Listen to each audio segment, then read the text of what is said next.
What's up, wizards, and welcome to this video. And today we're going to take a look on these two cubes from Monster Go. So we have here the Monster Go Magnetic, as you can see in the label, and of course the Monster Go AI. So magkakaroon tayo ng quick demo on how this thing works using the Cube Station app later on to this video. So before we proceed on the unboxing and first impressions of these cubes, comment down below naman kung gusto nyo itong angle na to, and of course kung ayaw nyo, edi don't. Alright, so let's try to have this Monster Go Magnetic first. Before we unbox this one, let's just appreciate kung paano ba nila to dinesign. And it's super colorful, as you can see. And it makes sense kasi itong lineup ng Monster Go is intended for kids. It's for beginner, young cubers na nagsisimula pa lang sa cubing. So if you check their website sa monstergo.com, you can see lots of documentation that supports that they really intend these cubes for beginners. So look at this one. This is the unboxing experience,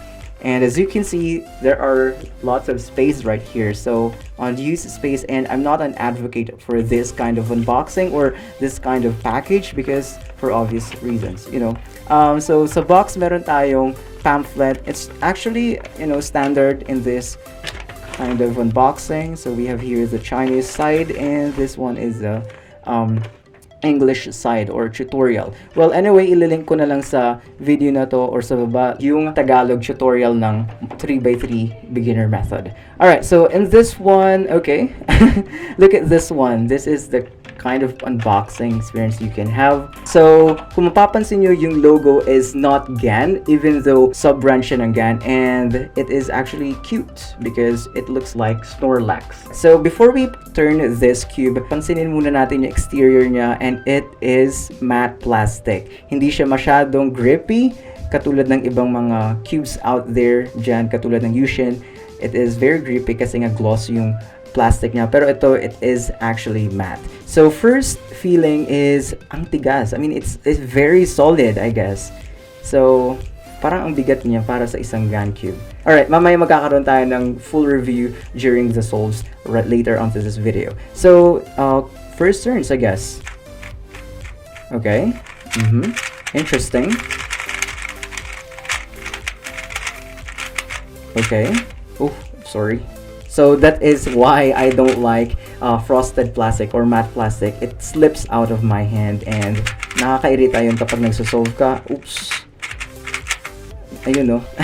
So masyadong slippery siya, and yeah, that is the first turns. Kung maririnig nyo, masyado siyang maingay for a GAN cube, and it is actually clacky and glidey. Okay? Very stable for a GAN cube. Okay, tignan natin yung pieces niya quickly. Alright, wait lang. Alright, so as you can see here, it has honeycomb design katulad ng mga modern GAN cubes. So this one, it looks like a modern GAN cube naman. So simpler torpedo dyan. And yeah, for the corners, as you can see, it has black weird things sa mga wings niya. I don't know what that is. I think it's for, you know, preventing some dirt to get into this piece. And interestingly, it is a three-piece design, which is not evident in the modern GAN cubes. Sa mga modern GAN cubes natin, meron tayong one-piece design in the corner cap. And in this one, for budget beginner cube ng GAN, it is actually a three-piece design. So yeah, I guess that is very interesting. So of course, as you can see here, in the inside, we also got plastic core, which is very interesting and evident sa mga modern GAN cubes. So first question we should be addressing in this video is, goods ba siya para sa mga beginners out there? Because this one is intended for beginners to begin with, right? So anyway, first turns is actually positive. Hindi siya masyadong pangit i-turn. It is glidey, it is super fast, and I think pwede pa siyang customize when you're going to lube and set up this cube. Tignan naman natin yung tensioning settings niya. So we have here two compression, I guess. So we have the 0.6 and 0.8. So 0.6 as the tightest setting and 0.8 is the loosest setting. So we just have two settings there, and the other one is the null. You can, if you want to change the GS nuts. Unfortunately, wala tayong extra GS nuts. But if you have other cubes like GAN 356M, pwede nyo siyang palit-palitan. And yeah, so first turns, it is very positive. I like the feeling of this cube, and I think this is the most stable GAN cube I've ever tried in my life, which is actually good because usually yung mga GAN cubes or flagship cubes ng GAN are, you know, flimsy, very fast, and it depends on the magnets. But here, the magnets are very light, and it only depends on the mechanism, on the design, kung paano siya nagiging stable. Yeah. So more on this later on. So punta naman tayo sa Monster Go AI. So mamaya magkakaroon tayo ng quick demo kung paano siya i-set up using the Cube Station app later on to this video. So para sa unboxing na to, magkakaroon lang tayo ng first impressions and turns onto this cube. So unboxing experience is relatively the same. Hindi ako advocate ng ganitong packaging again. Sorry GAN. Alright, so we have additional pamphlets sa box compared sa Monster Go Magnetic. Okay, so we have two pamphlet and this semi-professional card. It says here AI beginner tutorial. Well, that is for $5. Mamaya libre lang ang ating tutorial. So itabi muna natin ang mga gamit na to. Alright. Okay, this one is very interesting. I think this is lighter than the magnetic one. Okay, so as you can see, the logo, as I hope that you can see here, it has Monster Go in it. It's not the same as the Monster Go Magnetic. Prefer ko itong logo lang. I don't know. So anyway, we can see here that the center caps are, it has, you know, indents para i-hold siya, and I think compatible din siya sa GAN robot. So exterior design, it is actually not matte plastic, I guess. This is very interesting, okay? So this one is matte plastic and this one is glossy. So yan ang pagkakaiba nila, and I think this one is lighter. Mamaya magkakaroon tayo ng quick comparison on these two cubes. Okay, so first turns. Oh, wow. Wow, okay. This one is kinda lighter than the magnetic. This one is very solid. Yeah, this one is kinda hefty, and this one is kinda airy, I guess. Okay, actually faster then, no? Since light siya ikot. Okay, wow. So yeah, I guess that is Monster Go AI. So you're currently watching my solves using the Monster Go Magnetic, and before telling some verdicts about it, flash ko lang sa screen ang mga important specs of this cube na kailangan nyo malaman. So ang tanong kanina is, goods ba to for beginners? Well, my straight answer there is a resounding no. This is not a good option for beginners, but this one is the best option.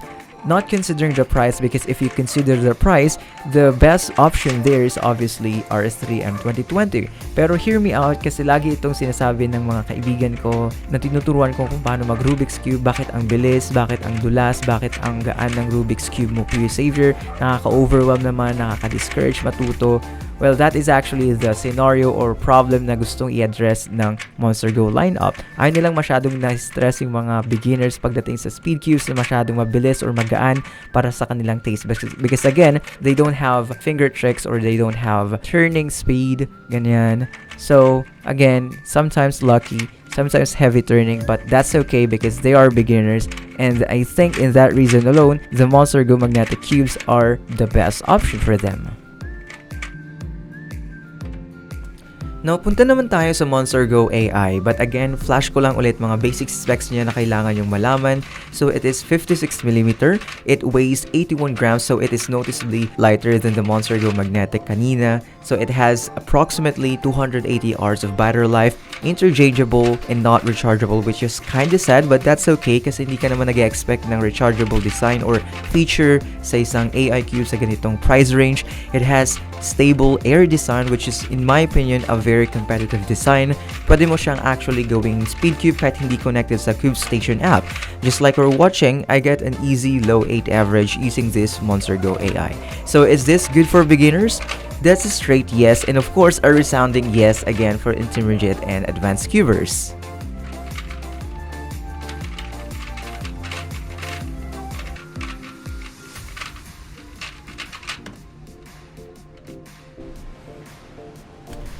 So sa pagka-connect naman ng Cube na to sa Cube Station app, there are 3 simple steps. First, download mo muna yung Cube Station app sa Google Play Store.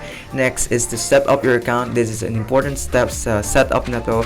And lastly, turn on the Cube just by turning it. Kapag nakita nyo naka-on na yung internals nyo, may umiilaw na doon and nagbe-blink, naka-turn on na yon. And then click the search option sa app. Just make sure na naka-on yung GPS, Bluetooth mo, and of course, malakas yung internet connection mo to play with the app.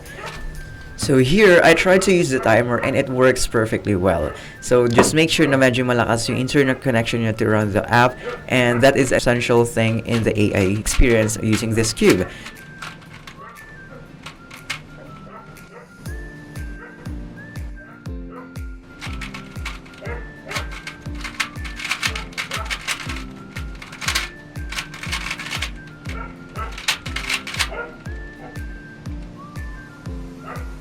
So, kung after naman ng solve ninyo, makikita nyo yung statistics kung paano nyo kabilis sinolve yung F12, yung cross, and whatnot. And I think this is very essential, or this is very helpful para matrack nyo kung saan kayo dapat mag-improve. So, kung gusto nyo naman matuto ng beginner CFOP or RU, you can click the training option, and if algorithms naman, just click algorithms. Super intuitive and user-friendly siya. And if you scramble the cube accidentally, just choose quick solve, then magbibigay yung app ng notations for easier solution.